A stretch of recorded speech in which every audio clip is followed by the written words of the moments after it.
आदाब नाजरीन, मैं सनम एजाज देख रहे हैं आप ग्राउंड रिपोर्ट। शुरुआत लद्दाख की पहाड़ियों से और लद्दाख की पहाड़ियों से शुरुआत करते हुए बात निकलते चीन तक पहुंच जाती है। चीन चालबाज है, चीन चतुराई जानता है और चीन की नई चालबाजी भी आज देखने को मिली। कुछ दिन की खामोशी के बाद ग्लोबल टाइम्स में आज चीन के वजीर खारजा का बयान भी आया है। जम्मू कश्मीर और ख़ास तौर पे लद्दाख के हवाले से चीन के ग्लोबल टाइम्स में लिखे गए बयान को मन पढ़ा जाए तो चीन का यही मानना है कि चीन ने 5 अगस्त के फैसले को चीन मानने को तैयार नहीं है। 5 अगस्त 2019 का फैसला, जम्मू कश्मीर को यूटी बनाया गया, लद्दाख को यूटी बनाया गया और चीन के वज़ीर ख़ारजा ने अपने बयान में लिखा है, ग्लोबल टाइम्स में लिखा है कि China does not recognize the so called UT of Ladakh. और ख़ास तौर पे इसमें यह भी लिखा गया है कि सिचुएशन जो चाइना और हिंदुस्तान के दरमियान है वो वही होनी चाहिए जो पहली वाली है। यानी एक बार फिर चतुराई और चालबाजी की है और इस चालबाजी में कहीं न कहीं नया फैसला, नया मामला खड़ा हो चुका है। और फैसले और मामलों की बात करें तो शोपियां का मामला आप जानते होंगे। इल्ज़ाम था राजौरी के 3 नौजवानों को लाया गया, उनका फेक एनकाउंटर किया गया। फिर डीएनए रिपोर्ट्स की बात भी आई, सोशल मीडिया पे बहस भी हुई, डीजी से लेके एलजी तक सवालात पूछे गए, यकीन दिलाया गया कि तहकीकात होगी, जो भी मुलविस होगा उससे सख्त सज़ा दी जाएगी।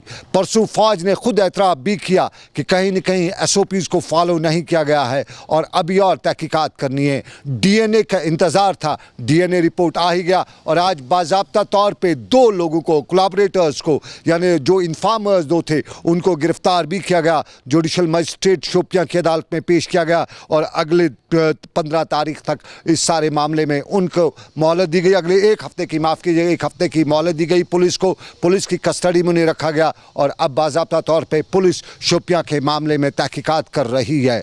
एक पॉजिटिव डेवलपमेंट देखने को मिल रही है क्योंकि शक के दायरे में शोपियां का इनकाउंटर पहले दिन ही आया था और उसके बाद इल्ज़ामात लगाए जा रहे थे और एतमाद कम होता दिखाई दे रहा था, लेकिन साफ जाहिर है इंसाफ के तकाजे शायद पूरे होंगे। ये शोपियां का वाक़ा, लेकिन आज भी गोलीबारी का सिलसिला कश्मीर वादी में चलता रहा। आज मरहमा अनंतनाग में बाद दोपहर गोलियां चलने की आवाज़ें सुनाई दी। बताया गया कि फ़ौजी टुकड़ी पर मिलिटेंट्स ने गोलियां चलाई हैं, जवाबी कार्रवाई भी हुई, लेकिन इस गोलीबारी में किसी जानी या माली नुकसान की खबर नहीं। लेकिन उसके बाद बताया गया कि एडिशनल ट्रूप्स को बुलाया गया, पूरे इलाके को मुहासरे में लिया गया। बीच में यह भी खबर आई कि 2 मिलिटेंट मुहासरे में आ चुके हैं, लेकिन बाद में यह भी मालूम हुआ, यह भी बताया गया कि नहीं, मुहासरे में कोई नहीं है और काफ़ी देर तक इलाके का कॉर्डन भी जारी रहा। लेकिन अब दूसरे पहलू पे कॉर्डन की बात तो गिरफ्तारी के साथ जोड़ी के देखी जाती है और गिरफ्तारी में महबूबा मुफ्ती की गिरफ्तारी पिछले साल 5 अगस्त को हुई है। उसके साथ बाकी गिरफ्तार किए गए अक्सर लीडरान को रिहा किया गया है, लेकिन महबूबा मुफ्ती का केस मामला मुअज़्ज़ज़ सुप्रीम कोर्ट तक भी पहुंचा। आज भी इस मामले की सुनवाई हुई और इल्तिजा मुफ्ती जो महबूबा मुफ्ती की बेटी है उनकी तरफ से मुअज़्ज़ज़ सुप्रीम कोर्ट में दाखिल की गई दरख्वास्त पर सुप्रीम कोर्ट ने आज अपने अहकामात भी जारी किए। सरकार की तरफ से भी उज़रात पेश किए गए और महबूबा मुफ्ती के मामले को 15 तारीख की अगली तारीख रखी गई। मेरे साथी मीर हिलाल हांजूरी इस सारे मामले पर नज़र रखे हुए। हिलाल, आपसे जानना चाहूँगा, इल्तिजा मुफ्ती की इल्तिजा को मुअज़्ज़ज़ अदालत ने क्या बताया, क्या फ़ैसला सुनाया? देखिए सनम, इल्तिजा मुफ्ती की यही दरख्वास्त ऑनरेबल कोर्ट में थी कि जो उनकी वालिदा है महबूबा मुफ्ती, उससे गैरकानूनी तौर पर जम्मू कश्मीर सरकार ने बंद रखा है, डिटेंशन में रखा है और इसके लिए उन्होंने ऑनरेबल कोर्ट के दरवाजे खटखटाए और साथ ही साथ उन्होंने ये भी कहा कि जो उनकी फैमिली है, ख़ासतौर पर उन्हें, यानी इल्तिजा मुफ्ती जो कि उसकी बेटी है, उन्हें खुद माँ से मिलने की इजाज़त नहीं दी जाती है या महबूबा मुफ्ती के भाई को उनसे मिलने की इजाज़त नहीं दी जाती है। और इसी चीज़ को लेकर उन्होंने दरख्वास्त ऑनरेबल कोर्ट में दायर की थी, जिस पर आज बाज़ाब्ता तौर पर सुनवाई हुई है। और इस सुनवाई के बीच गवर्नमेंट की जानब से तुषार मेहता जो कि सॉलिसिटर जनरल है, उनकी जानब से सरकार का मौक़िफ़ वहाँ पर रखा गया और सरकार से कहा गया कि वो महबूबा मुफ्ती की रिलीज़ के हवाले से कोई भी जल्दबाजी ना दिखाए, क्योंकि जम्मू कश्मीर की जो सिचुएशन है काफ़ी वोलेटाइल है। क्योंकि जम्मू कश्मीर में अगर महबूबा मुफ्ती को रिहा किया जाता है तो उसके बाद, और उन्होंने अगर लोगों को असम्बल करने की कोशिश की तो उससे हालात या लॉ एंड ऑर्डर की प्रॉब्लम हो सकती है। लेकिन ऑनरेबल कोर्ट ने दोनों तरफ से, जो दोनों के वकील थे उनकी दलाइल सुनने के बाद जम्मू कश्मीर सरकार और तुषार मेहता से मुखातिब होते हुए कहा कि वो इस बुनियाद पर महबूबा मुफ्ती को लॉन्ग टर्म के लिए बंद नहीं रख सकते हैं, इसलिए इसका कोई अल्टरनेटिव या मुतबादिल ढूंढा जाए जिसके ज़रिए इस मसले को हल किया जा सके। फ़िलहाल ऑनरेबल कोर्ट ने इल्तिजा मुफ्ती के हवाले से यही कहा कि वो अपनी माँ से मिल सकते हैं और जम्मू कश्मीर गवर्नमेंट से कहा गया है कि वो उन्हें इजाज़त दे उन्हें मिलने के लिए, और उसके साथ साथ उनका भाई भी उन्हें मिल सकता है, नंबर 1। नंबर 2 ये भी कि 15 दिन का वक्त यानी 2 हफ्ते का टाइम भी दिया गया है जम्मू कश्मीर सरकार को कि वो अपने उज़रात जो है ऑनरेबल कोर्ट के सामने पेश करे कि किन वजूहात की बिना पर महबूबा मुफ्ती को बंद रखा गया है, और अगर इसमें बार बार एक्सटेंशन दिया गया है उनके पब्लिक सेफ्टी एक्ट को तो क्यों कर दिया गया है। और इस हवाले से अब 15 अक्टूबर की तारीख जो है वो रखी गई है और 15 अक्टूबर को एक बार फिर से इस केस की सुनवाई होगी और उसी दिन जम्मू कश्मीर सरकार को अपने उज़रात ऑनरेबल कोर्ट में पेश करने होंगे। शुक्रिया मीर हिलाल हांजोरी। इल्तिजा मुफ्ती की इल्तिजा पर मुअज़्ज़ज़ सुप्रीम कोर्ट का फैसला नहीं, फ़िलहाल अहकामात, और अहकामात में 15 अक्टूबर की तारीख़, अगली तारीख़, और अगली तारीख़ तक जम्मू कश्मीर की सरकार को ये फ़ैसला करना होगा कि महबूबा मुफ्ती को क्यों बंद रखा जा रहा है, क्यों उसे मिलने नहीं दिया जा रहा है उसके लवाकिन को, और मुतबादल जो रास्ता है वो इख्तियार करने का ऑनरेबल सुप्रीम कोर्ट के अहकामात। लेकिन दूसरे पहलू में सरकार के अहकामात भी आए हैं। जम्मू कश्मीर में ठेकेदारों की परेशानी 2014 से शुरू हुई थी। बताया जाता है कि 2014 में ठेकेदारों ने यहाँ पे काम शुरू किए, आज तक उनकी पेमेंट्स नहीं की गई, लेकिन अब जम्मू कश्मीर की सरकार ने फैसला लिया है। उस फैसले में बताया जाता है कि ठेकेदार लगातार नारेबाजी करते रहते थे, सड़कों पर रहते थे, सरकार के खिलाफ क्वेश्चन बताया करते थे, और इस सारे के बीच में सरकार ने 5 रुकनी कमेटी भी तश्कील दी है, और इस 5 रुकनी कमेटी को ये इख्तियारात दिए गए हैं कि वो सारे की छानबीन करे कि क्यों रुकुमात अदा नहीं की गई, क्यों सारे मामलात इस तरह के बने हैं। और 5 रुकनी कमेटी को ये भी इख्तियार दिया गया है कि जो प्रोजेक्ट्स हाथ में लिए गए थे, जिन पे आधा काम है, मुकम्मल काम नहीं हो सका है, उनकी वजूहात भी ढूंढने और परखने की कोशिश करेगी ये 5 रुकनी कमेटी। और इस 5 रुकनी कमेटी से बताया जाता है कि शायद कहीं न कहीं ठेकेदारों की जो परेशानी थी, ठेकेदार जो इलाके का, मुआशरे का मुअज़्ज़ज़ तबका समझा जाता था, उस तबके की कहीं न कहीं परेशानी को दूर भी करने में मदद भी मिलेगी। लेकिन सवाल कई तरह के इस सारे मामले में खड़ा होते हैं, क्योंकि सवाल यही खड़ा होता है कि आखिर अब तक इनकी रकूमात क्यों नहीं दी गई, जब काम किया तो काम की उजरत क्यों नहीं, क्योंकि हर जगह कानून से लेके हर जगह यही लिखा जाता है कि मज़दूर की मज़दूरी उसका पसीना खुश्क होने के पहले अदा की जाए, लेकिन यहाँ के ठेकेदार की मज़दूरी मारी गई। लेकिन कहीं न कहीं LG इंतज़ामिया को अब इस सारे मामले को LG इंतज़ामिया ने अपने हाथ में ले रखा। जो 2014 से लेके आज तक लायबिलिटी पेंडिंग है, मुख्तलिफ प्रिंट मीडिया में, इलेक्ट्रॉनिक मीडिया में हमने ये डिमांड की यहाँ की इंतज़ामिया को आप ये पैसा रिलीज़ कीजिए ताकि फाइनेंशियली साउंड हो जाएगा हमारा ठेकेदार साहिबान, उसमें उसके बाद वो टेंडर पार्टिसिपेशन में भी जा सकता है, डेवलपमेंट पे भी जा सकता है। मगर आज हमें सुनने में आया गवर्नर इंतज़ामिया की तरफ से जो कदम उठाया गया इस लायबिलिटी के हवाले से, गवर्नर इंतज़ामिया ने 5 रुकनी कमेटी बनाई कश्मीर में ताकि 15 सितंबर तक वो अपना रिपोर्ट सबमिट करेंगे। जितने भी यहाँ पर डेवलपमेंट वर्क हुए हैं, जितनी भी आउटस्टैंडिंग है यहाँ पर, उसके हवाले से उनको ये रिपोर्ट सबमिट करना है। मेरे ख्याल से अच्छा कदम है इंतज़ामिया की तरफ से, क्योंकि हमें ये एक्सपेक्टेशन इससे पहले थी।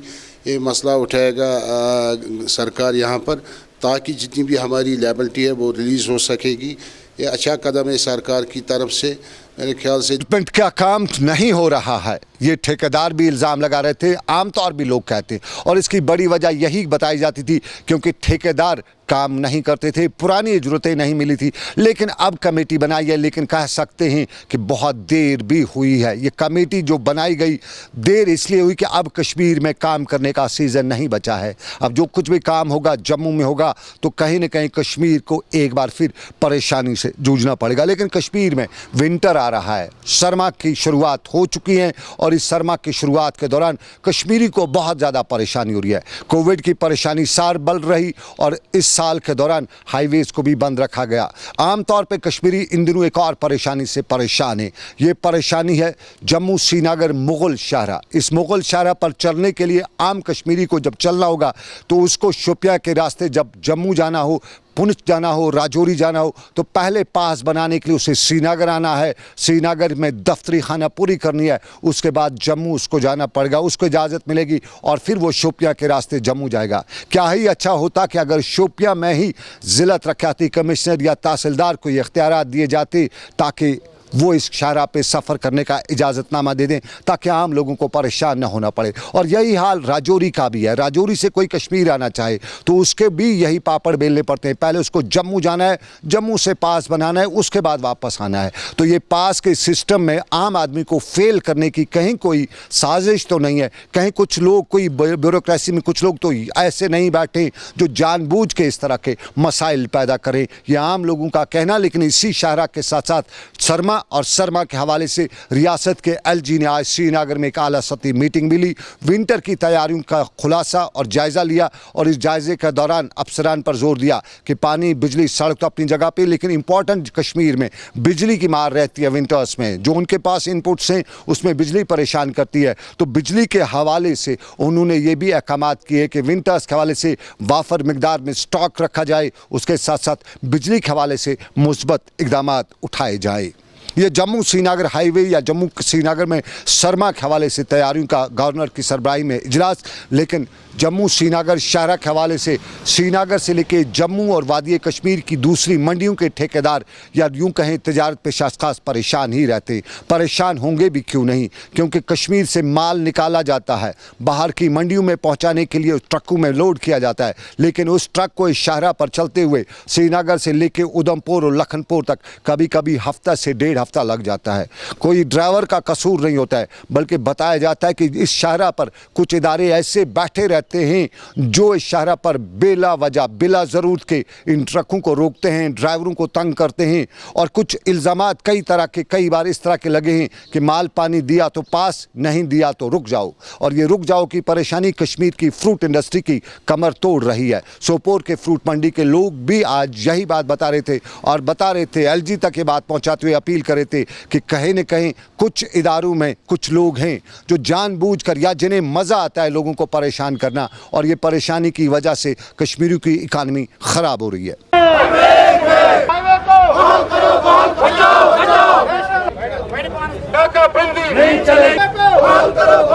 क्योंकि आपको पता है कि ये फ्रूट इंडस्ट्री बैकबोन है कश्मीर वैली की। अभी अगर 30 सालों में अगर जिंदा रखा है कश्मीर को, JNK को, तो वो ये फ्रूट इंडस्ट्री है, जिसके साथ करीबन 12 लाख फैमिली, करीबन 40 लाख लोग इस फ्रूट इंडस्ट्री से वाबस्ता है। लेकिन पिछले 5 सालों से बदकिस्मती जो नेशनल हाईवे की वजह से पिछले 4-5 सालों से कंटिन्यूसली इसको बैक वक्त रोका जाता है। और सीजन में ही करीबन जब फ्रूट का सीजन होता है, ये 4-5 हज़ार ट्रकें जमा करते हैं, उसके बाद छोड़ते हैं, जिससे मार्केट में बहुत खराबी हो जाती है और मार्केट हमको सही नहीं मिलता है, जिसकी वजह से हमको सेब पर बहुत बुरा असर पड़ जाता है। मैं आपकी वसादत से गवर्नमेंट को यही कहना चाहता हूं कि नेशनल हाईवे को किसी भी सूरत में, यह फ्रेश फ्रूट है, इसको ट्रक को किसी भी जगह ना रोका जाए, उसको थ्रो किया जाए। ये कश्मीरियों की बात, मंडियों में रहने वाले तजारत पेशा अशख़ास की बात, लेकिन इस हाईवे पर चलने वाले ड्राइवर भी परेशान हैं। और ड्राइवर जहां ट्रैफिक निज़ाम से परेशान है, वहां RTO निज़ाम से भी परेशान है। और वहां ड्राइवरों के बकौल इस शाहराह पर हर शख्स थानेदार और तहसीलदार बन जाता है और यूं उनके लिए परेशानियां खड़ी हो जाती हैं।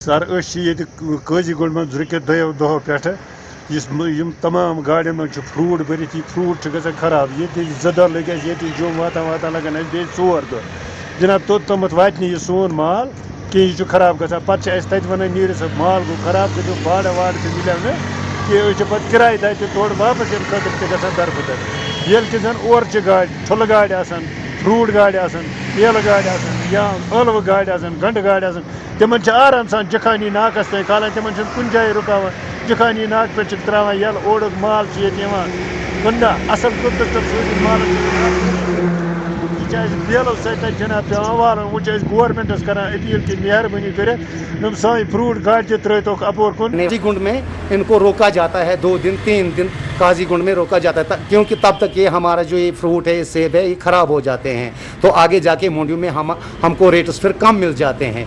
इसीलिए तो मैं गवर्नर साहब से बार बार ये गुजारिश और अर्ज़ करता हूँ उनकी खिदमत में कि इसका कोई रास्ता निकाला जाए। कि बात सड़कों की, बात शाहराह की, तो हमारे यहाँ शाहराह पर चलने वाली, सड़कों पर चलने वाला एक बड़ा इदारा कभी हुआ करता था जिससे आम उर्फ आम में J&K state road transport corporation कहा जाता था।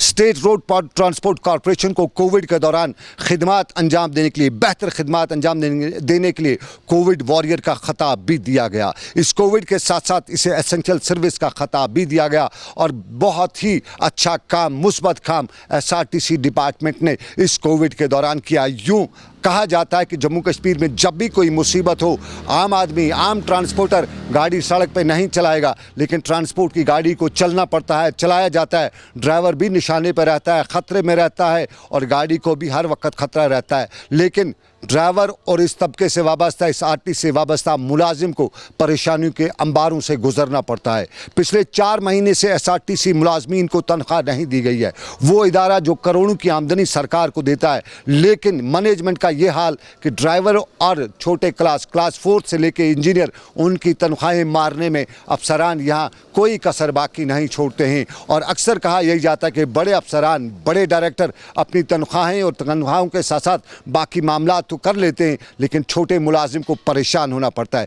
अंदाज़ा कीजिए, जिस शख्स की 4 महीने से तनख्वाह नहीं मिली हो, उसका चूल्हा इस कोविड में कैसे जला होगा। या अंदाज़ा कीजिए किन परेशानियों से वो फैमिली गुजर रही होगी। और श्रीनगर में आज SRTC के लोग भी यही बात बता रहे थे कि खुदारा इंसाफ के तकाजे आखिर कौन पूरे करेगा।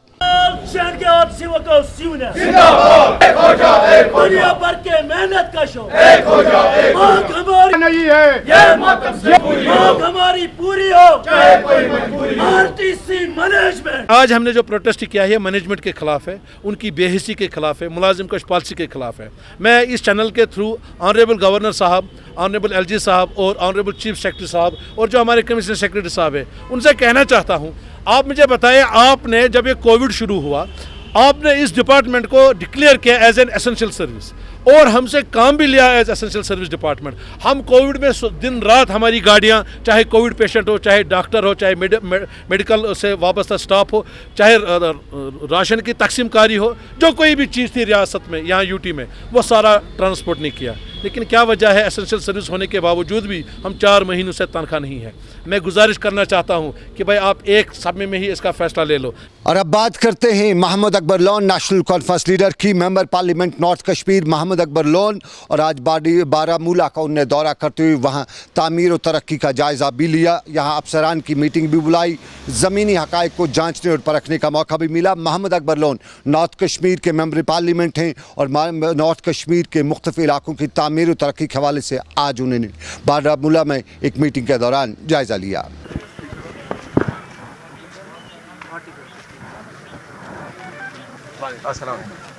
यहाँ पर डिस्ट्रिक्ट में जो काम हो रहे हैं सेंट्रल स्पॉन्सर्ड स्कीम्स में, उसका जायज़ा लिया। क्या क्या प्रोग्राम है, कितना मुकम्मल हुआ है, कितना होने जा रहा है, उसी सिलसिले में आज की मीटिंग हुई। लोगों को मुश्किलात का सामना करना पड़ता है बेशक, और ये ज़ाहिर सी बात है, जो मुश्किल होगा उसका हल ढूंढना है। उसके लिए हमारे पास में जो अफसर साहिबान हैं, यहाँ मुकामी डिप्टी कमिश्नर है, सोपोर में एडिशनल डिप्टी कमिश्नर है, और भी जो अफसर साहिबान हैं, सबसे मैं खुश हूँ। इंशाल्लाह ये बहुत अच्छी तरीके से। हाँ, आवाम को अब कुछ ऐसे भी मसाइल हैं जो इनके दस्त में, जो इनके बस में नहीं है,